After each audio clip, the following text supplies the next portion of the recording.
Troy Sage. I'm Andrew Smith. Is that funny? Yes, because you are Andrew Smith. That is quite funny most of the time, isn't it? The Andrew Smith. The one and only. Going to talk buyers. We are, and it's short sales. I know we're buyers. laughing now, but it's not a funny topic. Well, we're actually in this one, we want some feedback from you and from some of the other areas around the country and other areas in California. What we're seeing locally here is a very high percentage of buyer fallout in short sales. What do you mean, like they're falling off a cliff? They may as well be. Passing out? They could be. Okay. Because, I mean, I don't know what's going on, but what we're seeing in general is you've had buyers that have been engaged. We've got their money in escrow. They're moving all the way along. We get short sale approval. Mm-hmm. We notify them of the approval. They've been notified or updated once to twice a week, every single week throughout the entire process. Now all of a sudden they've changed their mind. They don't want to go through with the transaction. Or they're a week into it and they suddenly back out. We're going to have to cancel. And there's no rhyme or reason. And we're hearing a lot of talk around the office. I've seen it on a few of my own short sales where the buyers are simply just walking. But buyer demand in this area remains high. You got any thoughts on that? Yeah, I have a lot of thoughts on that, but we want to keep this about a 3 to 5 minute video, right? Talk fast. Yeah, a couple of my thoughts are this, is that number one, you said you had a key point, was that the buyer's engaged. Well, is the buyer really engaged? You know, I can't believe that the buyer's absolutely engaged. I know from working with clients in the past, no matter if they're buying a home or if it's my wife buying a purse, when they're executing that purchase, they're engaged. My wife's going to go buy that purse. Okay, there's nothing stopping her from that purse except for the person in front of them at the cash register and waiting for that cash register drawer to open. When people are buying homes and they're engaged and they want that home, they're not backing out. So one idea is that maybe the agent's not keeping that buyer engaged, number one. That's true. Number two, maybe the agent's not being honest and showing that buyer 20 or 30 other homes. I mean, yeah, let's write 20 or 30 offers. That makes a whole lot of sense and see which one falls out, right? That's going to help our market and help that buyer.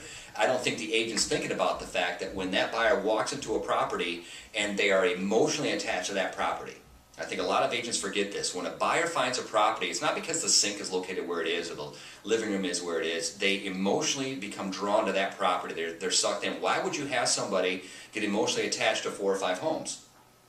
I just don't understand the logic behind that. So I think what happens is agents are writing several offers and they're trying to see which one sticks. Instead of doing that, I would encourage that buyer's agent to actually interview the selling agent to see where they're at in the process and if the selling agent's actually closed short sales before, to get a grip on the process.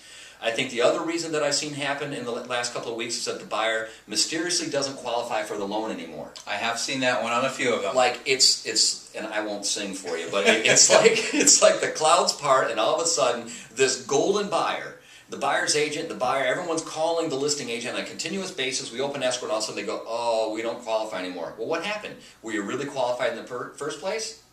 Or was there something catastrophically happen in your life? Well, you had that magic piece of paper that said pre-qualified across the top of it, or pre-approved. Yeah. So, I mean, and it was like gold leaf around the sides and everything all set up, and it looked or very sometimes official. It's just a Word file that somebody made on their computer and copy and paste. Yeah. I've even had lenders contact me and say, hey, you know what, I sent you that pre-approval for your buyer. Just go ahead and change the price. What are you smoking? Just go ahead and change the price. Are they not qualified for $1 million home from a $200,000 home? Those are lenders I don't want to work with. So what I'm doing with our team, and I'm sure you're doing the same thing, is we're making sure that if we get a pre-approval letter from a lender that we've never worked with before, we're just simply asking the buyer and their agent to cross-qualify with someone that we work with. Right, exactly. It's not going to hurt their credit. We're not telling them they have to use our lender. We're just asking them to please cross-qualify so that we have someone that's on our team, an affiliate or vendor of ours, that can look at it to say, yes, that they're going to be able to close this or not. Right. Those are a couple of the reasons I know of why these are falling out. I think a lot of it has to do with education. I think a lot of it has to do with integrity. Well, I agree with you completely. And the other thing you hit on it earlier is that buyer's agent truly keeping the buyer updated? You know, it's many times the buyer gets sucked in because the buyer's agent has said, we are going to have a definitive answer in 30 days or 45 days. And all of a sudden it might be day 33 or day 47. I mean, it could be somewhere close. And the buyer's like, well, you said we'd have an answer by now. We're not going through. We haven't heard anything. So, you know, as a buyer's agent, it's really important to make sure that you keep your buyers engaged and provide them with the updates that you're receiving from the listing agent. And if you're not receiving updates from the listing agent, that's a red flag on your side as well, and you're going to want to be contacting them to find out what's going on. And again, it can really come down to how that information is portrayed. You know, there could be a situation where during the first 2 weeks after that package is submitted, the lender may not have a whole lot, but you don't want to go back to the buyer and go, the lender's got nothing, they're not doing anything with it. You know, you got to let them know that that's, you know, typical of the time frame. The lender has acknowledged receipt of everything. The file is currently under review to see if there's any missing documents.